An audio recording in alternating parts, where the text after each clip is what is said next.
वज़ीर आज़म शहबाज शरीफ ने कहा है कि भारत ने गुज़िश्ता रात जारहियत करके फाश गलती की। कल रात हमारे शाहीनों ने फ़ज़ाओं में तूफान बर्पा कर दिया। जो तैयारे भारत का गुरूर थे वो अब राख और निशान इबरत बन चुके हैं। हमारे शाहीनों ने ऐसी ज़रब लगाई है जिसका ज़ख्म वक्त का मरहम भी नहीं भर सकेगा। पाक फ़ज़ाइया ने 5 भारतीय तैयारे गिराकर एम मालन की याद ताज़ा कर दी।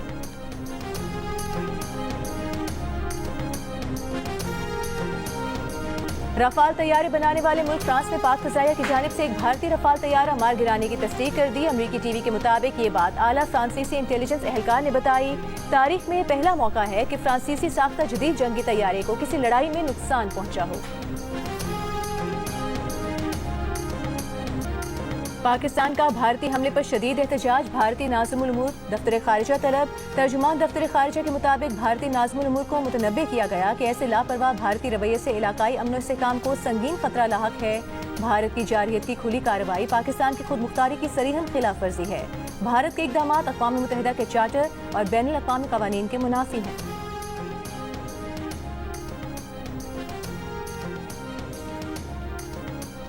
वज़ीर आज़म शहबाज शरीफ और कतर के वज़ीर आज़म का राबता। वज़ीर आज़म ने मुश्किल वक्त में पाकिस्तान के साथ यकजहती और हिमायत पर कतर का शुक्रिया अदा किया। कहा पाकिस्तान अपनी खुद मुख्तारी और इलाक़ाई सालमियत का पूरी ताकत के साथ दिफा करेगा।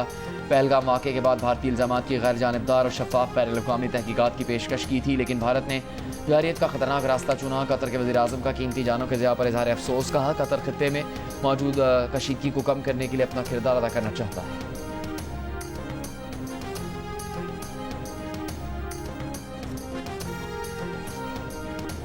मैं इस वक्त जम्मू कश्मीर के दारुल हुकूमत मुज़फ्फराबाद की सैयदना बिलाल मस्जिद में मौजूद हूँ। इंतज़ामिया का कहना है कि 5 मिसाइल फायर किए गए। जो मिसाइल यहाँ सैयदना बिलाल मस्जिद पर फायर किए गए उसके टुकड़े हैं। इस वक्त मैं मौजूद हूँ हवेली जो कलसा है, कलसा के मकाम पर गोला आके लगा है, सारा गिर गया मकान। हम तो सारे इधर ही बैठे हुए थे।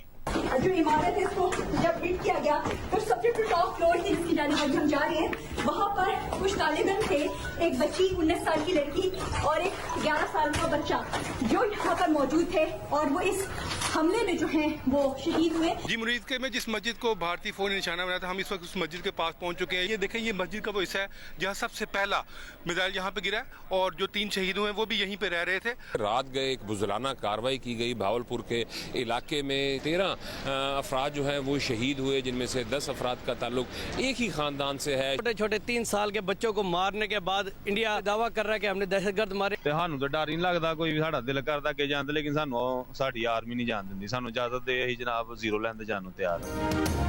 जियो न्यूज़ की टीम हर शहर और मुकाम पर लम्हा बलम्हा अपडेट करने में मसरूफ। भारतीय हमले के बाद पाकिस्तान और आज़ाद कश्मीर के शहरियों का मोराल बुलंद। मुजफ्फराबाद में भारतीय जारहियत से स्कूल और मस्जिद को नुकसान पहुंचा। शहरी भारतीय बुज़दिलाना कार्रवाई का जवाब देने के लिए पुरअज़्म। बहावलपुर सरहद के करीब रहने वाले शहरी कहते हैं कि भारत बच्चों खवातीन को शहीद करके दहशतगर्दों को मारने का झूठा बयानिया बना रहा है। सियालकोट के शहरियों ने भारतीय फौज के खिलाफ लड़ने के लिए इजाज़त मांग ली।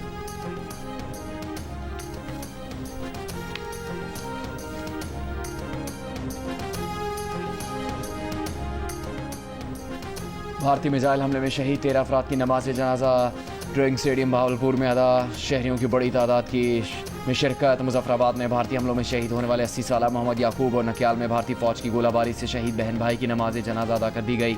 नमाज जनाजा के बाद शहरियों की भारत के खिलाफ कॉलेज ग्राउंड से पड़ावर चौक तक रैली। कोटली में मिसाइल हमले में मस्जिद अब्बास सिमोला का घर तबाह हुआ तो यूनिवर्सिटी ऑफ कोटली की BS की तालबा मिसबा कौसर उसका कम उम्र भाई उमर मूसा भी शहीद हो गए। इलाके की फजा सोगवार।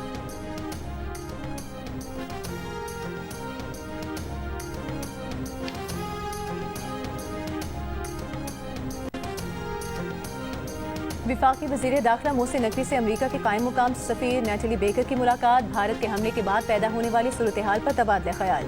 मोहसिन नकवी ने कहा कि भारत ने शहरियों को निशाना बनाकर बैनुल-अक़वामी क़वानीन को पामाल किया। पाकिस्तान ने दुश्मन को भरपूर जवाब दिया, इंतहाई तहम्मुल का मुजाहिरा किया। अमरीकी सिफारत खाने ने पाकिस्तान में मौजूद अमरीकी शहरियों के लिए सिक्योरिटी अलर्ट जारी कर दिया। अमरीकी शहरियों को पाक भारत सरहद और LOC के करीबी इलाकों में सफ़र न करने की हिदायत। इटली के वज़ीर दाखिला की मोहसिन नकवी से मुलाकात। मोहसिन नकवी ने अतालवी हम मनसब को गुज़िश्ता रात भारत की बुज़दिलाना कार्रवाई और जारहियत की मुहर्रिकात से आगाह किया और कशीदगी में कमी लाने के लिए बामकसद कोशिशों की ज़रूरत पर जोर दिया। मोहसिन नकवी का कहना था कि खित्ते की सूरत हाल को ख़राब करने का जिम्मेदार भारत है।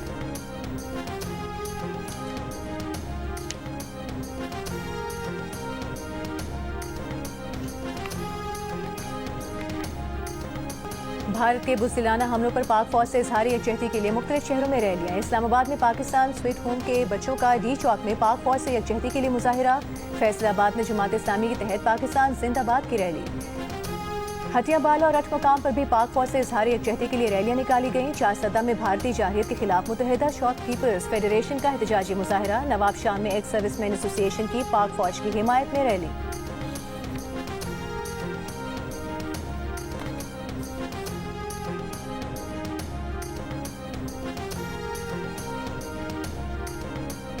وزیر اعلیٰ سندھ مراد علی شاہ نے کہا ہے کہ ہم نے واضح پیغام دیا تھا کہ جنگ نہیں چاہتے، لیکن اگر ایک پتھر بھی پاکستان کی سمت آئے تو بھرپور جواب دیں گے.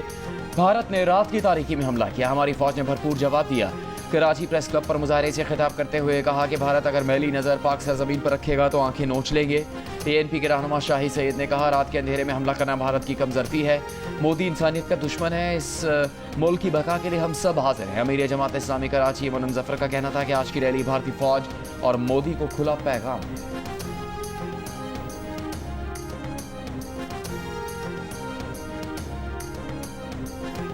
پاکستان اپنی دفاعی ضروریات کا زیادہ تر اسلحہ چین سے حاصل کرتا ہے، جبکہ بھارت کا اسلحے کی خریداری کے لیے انحصار روس اور فرانس پر ہے.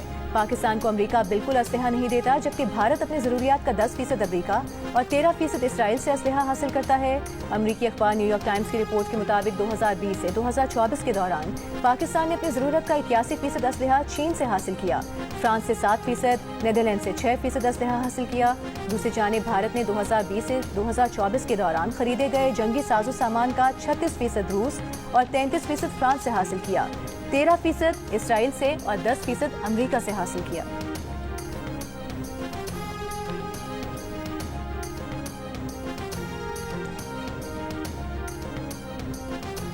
بھارتی جارحیت کے خلاف پاکستانی عوام متحد. 93% پاکستانیوں نے وطن عزیز کے لیے دفاع کے لیے خون کے آخری قطرے تک لڑنے کے عزم کا اظہار کیا.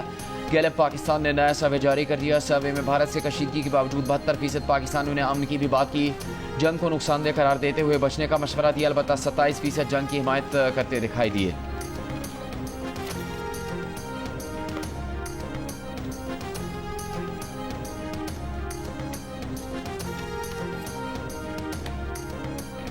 پاکستان کے تمام ایئرپورٹس مکمل طور پر فعال. پاکستان ایئرپورٹس اتھارٹی کا کہنا ہے کہ قومی فضائی حدود شہری ہوا بازی کے لیے دستیاب اور محفوظ ہے. بھارت کے غیر ذمہ دارانہ اقدامات کے بارے میں بین الاقوامی شہری ہوا بازی تنظیم کو آگاہ کر دیا ہے. محفوظ اور مؤثر انتظام سے مقامی اور بین الاقوامی کمرشل فلائٹس کی پرامن اور مسلسل روانی کو یقینی بنایا جا رہا ہے. گزشتہ رات آپریشنل پابندیوں کے دوران ایئر اسپیس کو 48 گھنٹوں کے لیے معطل کیا گیا تھا.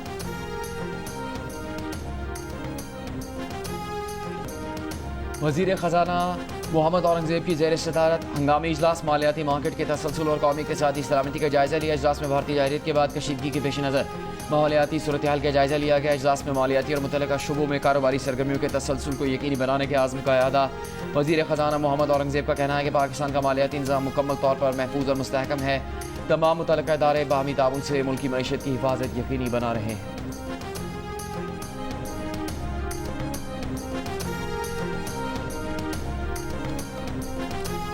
ملٹری کورٹس میں شہریوں کے کیسز پر سپریم کورٹ کا 23 اکتوبر کا فیصلہ کل عدم قرار دی گئی شکیں بحال کر کے آرمی ایکٹ اپنی اصل شکل میں بحال. حکومت کو 45 دن فوجی عدالتوں کے فیصلے کے خلاف میں اپیل کا حق دینے کے حوالے سے قانون سازی کا حکم. انٹرا کورٹ اپیلوں پر 5-2 کے اکثریتی فیصلے میں کہا گیا کہ ہائی کورٹ میں اپیل کا حق دینے کے لیے آرمی ایکٹ میں ترامیم کی جائیں. سپریم کورٹ کے جسٹس جمال مندوخیل اور جسٹس نعیم اختر افغان نے فیصلے سے اختلاف کیا. تفصیلی فیصلہ بعد میں جاری کیا جائے گا.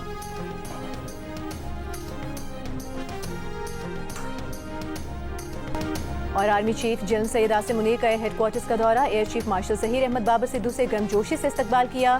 ISPR کے مطابق آرمی چیف نے پاکستان ایئر فورس کو ایک بار پھر دشمن کے متعدد جہاز مار گرانے اور اپنا لوہا منوانے پر بے حد سراہا.